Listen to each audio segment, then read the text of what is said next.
கல்லால் அடிக்கிறான்டா இரா யோசிச்சு போகலாம். நீ அந்த சைடு போ, இந்த சைடு வர, அந்த சைடு போ. நீ இப்படி இங்கே இதோ போட்டிருக்கான் பாரு.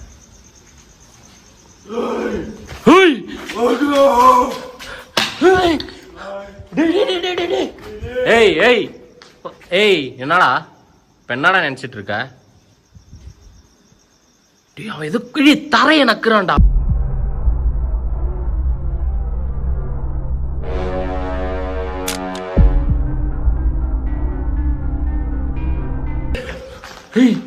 இங்க யாரும் இருக்காங்கடா. உன் பின்னாடி யாரும் இருக்காங்களா?